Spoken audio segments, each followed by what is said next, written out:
Hey, this is Nanette Hosenfeld of the Great Basin Fire Potential Briefing for Monday, September 2nd, 2019. Looking at fire potential impacts over the next few days, today we will see some mostly dry lightning making its way into the southern part of the Great Basin. We will see generally hot and dry conditions further north in the area with gusty winds and low relative humidity across portions of eastern Idaho and western Wyoming. You can see those areas highlighted in the orange on the map. As we move into Tuesday, we'll start to see moisture increasing from the south. And so the storms across the southern part of the Great Basin will be a mix of wet and dry. There is a potential for some mostly dry lightning across the red highlighted area on Tuesday.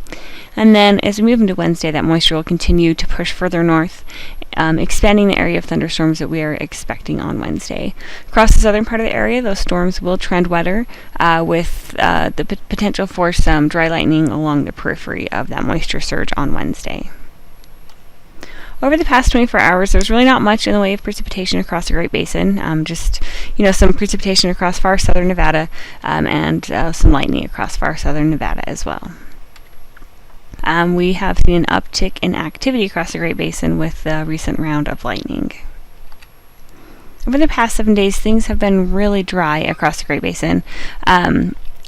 We have begun to see an increase in storms across the area. That began last week, but overall, generally things are quite dry across the Great Basin, and you can see that looking at the image on the right here, just how far below normal precipitation is.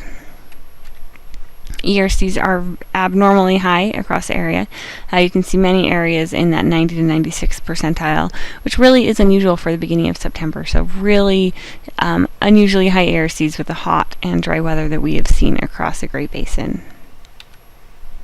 Continuing to look at ERCs, we are setting records across some areas.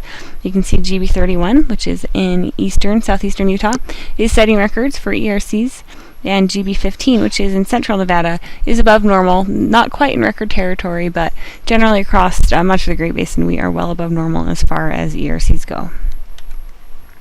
Live fuel moistures are generally at or below normal. You can see these three samples here on the screen do have fuel moistures that are in that at or below normal range. You can see the Burnside site, that's in western Nevada, and it's the image in the middle. The one sample that they've taken this year has been far below normal. And so with this dry weather, we have really been drying out our live fuels as well.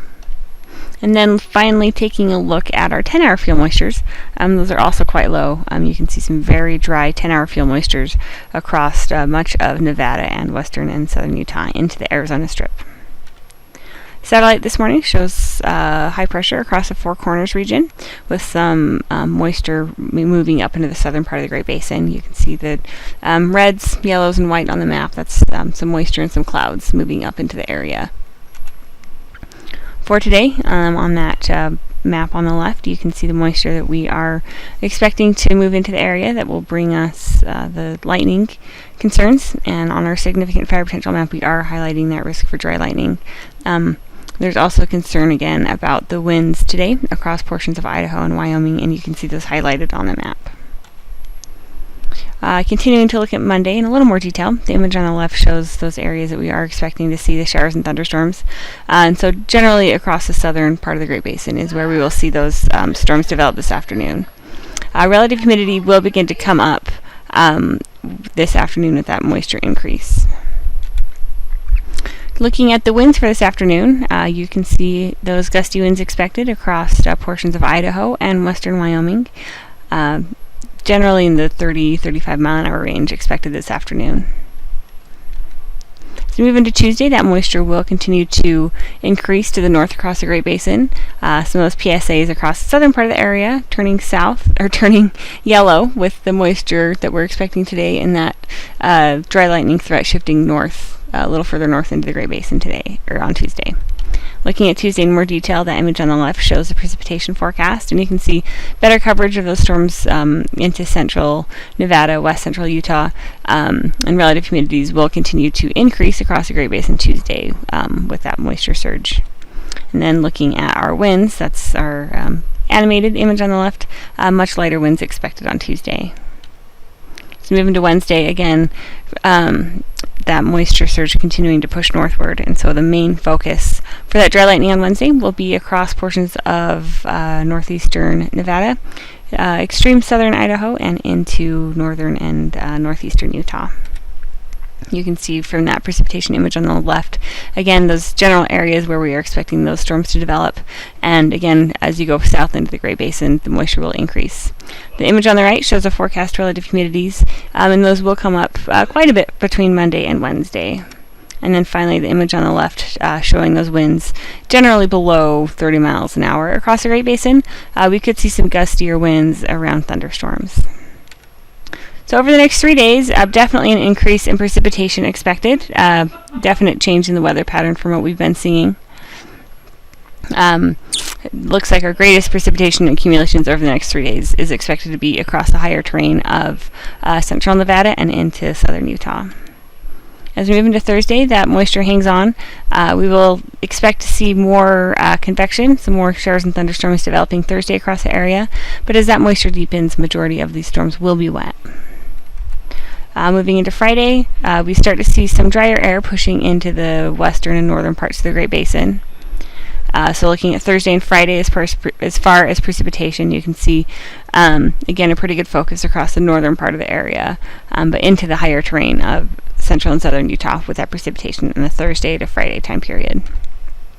Then as we move into Saturday, we start to see the potential for another storm system dropping into the Pacific Northwest. This would cause a pretty significant increase in winds on Saturday and into the weekend. We don't have any high risk out yet just because, the uncertainty is pretty high. It's hard to have a lot of faith in the models this far out, especially in the fall. But this weather pattern, if it does end up happening, would bring some pretty gusty winds to the area Saturday, and then that would continue into Sunday. So in the 7-day period, it is looking much wetter than what we've been seeing across the area for quite a while. This round of showers and thunderstorms does look to bring quite a bit of precipitation to the area. The 8 to 14-day period, the Climate Prediction Center is calling for this wet pattern to continue, and we are looking at the potential for some below normal temperatures. I think that's kind of assuming that we will move into more of a pattern with those storm systems moving across the north of the area.